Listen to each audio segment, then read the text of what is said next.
Reels वाली बहू। प्रज्ञा को रील्स बनाने का बड़ा ही क्रेज है और वो दिन भर रील्स बनाती रहती है, खाते पीते घूमते फिरते, घर में कॉलेज में।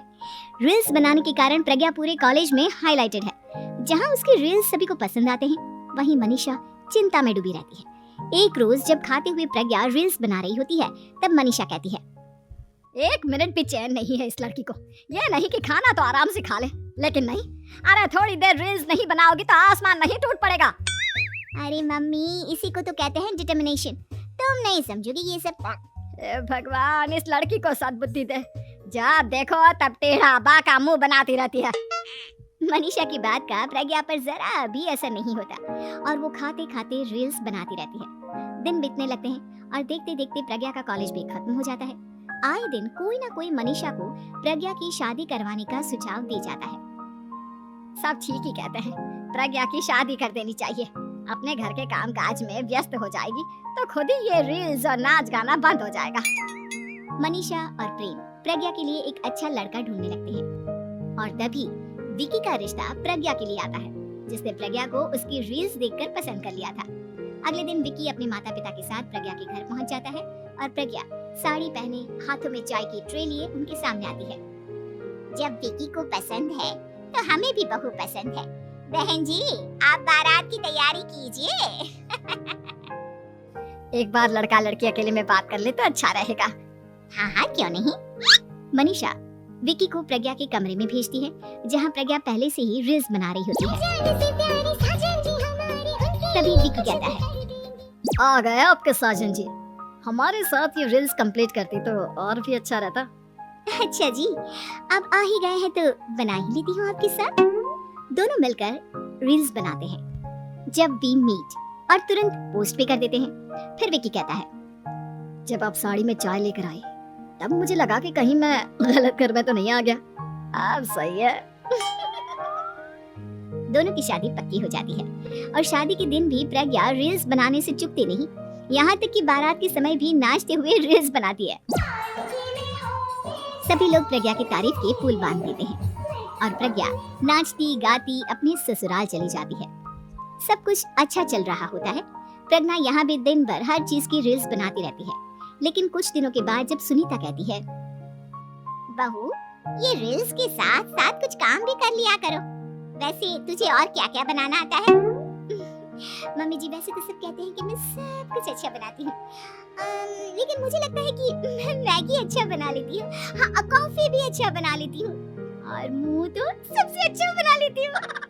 हैं? अच्छा अच्छा। सुनीता अपना माथा पकड़ लेती है और कहती है, बहू, कुछ खाना बनाना भी सीख लेती। मम्मी जी, मैं लंबी प्लानिंग कर रही हूँ। जल्दी ही मैं इतनी फेमस हो जाऊंगी कि मुझे पैसे मिलने लगेंगे। हम दोनों सास बहू राज करेंगे, राज। नौकर काम करेंगे और लोगों की तो लाइन लगेगी हमसे मिलने के लिए। तेरा दिमाग खराब हो गया है क्या बहू? हंसी मजाक तक ठीक है, लेकिन इस तरह घर नहीं चलते। जितना जल्दी हो इस घर के तौर तरीकों को सीख लो। प्रज्ञा मुंह घुमाकर चली जाती है और तुरंत उसी वक्त एक रील बनाती है। ये देख सुनीता का गुस्सा 7वें आसमान पर चला जाता है और विकी के घर आती ही सुनीता उसे सब कुछ बताती है। विकी भी अब प्रज्ञा की इन हरकतों से परेशान हो जाता है। तुम टेंशन मत लो मम्मा, मैं देख लूंगा। विकी कमरे में जाता है तो देखता है कि प्रज्ञा रील्स बना रही है। विकी बड़े ही प्यार से प्रज्ञा से कहता है, प्रज्ञा, इन सब के लिए मैं तुम्हें मना नहीं कर रहा हूँ, लेकिन फिर भी हर वक्त तो ये अच्छा नहीं लगता ना। समझने की कोशिश करो, मुझे भी तुम्हारा थोड़ा वक्त चाहिए। मैं जब ऑफिस से आता हूँ तो मुझे समय देने की जगह इसी में लगे रहते हो। तुम ज्यादा ही सोच रहे हो। तुम भी मेरे साथ रील्स बनाओ ना, तुम्हें भी बहुत अच्छा लगेगा। तुम्हें इज्जत से कोई बात समझ में नहीं आती क्या? दिमाग खराब हो गया है तुम्हारा इस चकाचौंध से। अगर तुमने अपना रवैया नहीं बदला तो मैं तुमसे दूर चला जाऊंगा। तुम ही रिश्ता लेकर आए थे, मुझे लड़कों की कमी नहीं थी और ना आज है। विकी दरवाजा पटक कर चला जाता है। धीरे धीरे विकी प्रज्ञा से दूर होता जाता है। एक रोज मनीषा प्रज्ञा के ससुराल उससे मिलने जाती है। तब सुनीता उससे कहती है, बहन जी, अब आई हैं तो कुछ दिन यहाँ रहकर जाइएगा, आप ही का घर है। हाँ मम्मी, बहुत दिन हो गए तुम्हारे साथ एक भी रील नहीं बनाई मैंने। प्रज्ञा तुरंत अपने फोन में रील्स ऑन कर लेती है। ये सब मुझसे नहीं होगा। तेरा ये भूत अभी तक नहीं उतरा क्या? बहन जी, आप कुछ कहती नहीं क्या इसे?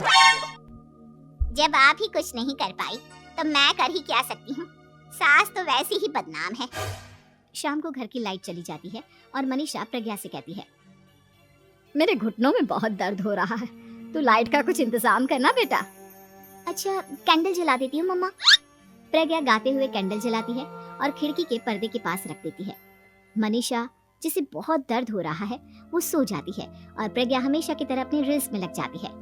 उधर कैंडल की वजह से पर्दा आग पकड़ लेता है और मनीषा के कमरे में आग लग जाती है।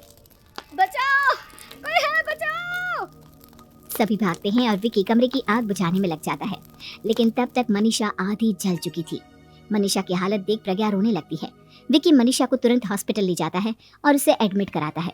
विकी प्रज्ञा से कहता है, देख लिया ना, तुम्हारे इस नाच गाने की वजह से आज तुम्हारी माँ की जान जाते जाते रह गई। अब पता नहीं तुम और क्या चाहती हो।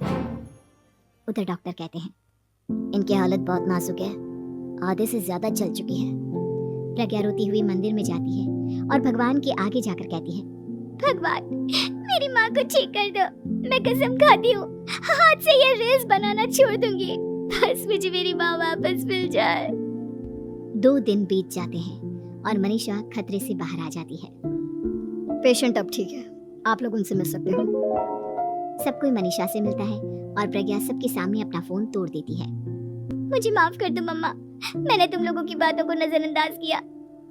बेटा, कोई भी चीज जरूरत से ज्यादा खराब है। मैंने तुम्हें रील्स बनाने से कभी मना नहीं किया, लेकिन हर वक्त एक ही चीज तो सही नहीं है। मैं समझ गई हूँ मम्मा, आई एम सॉरी। प्रज्ञा उस दिन से रील्स बनाना छोड़ देती है और पूरी तरह से अपने घर में लग जाती है।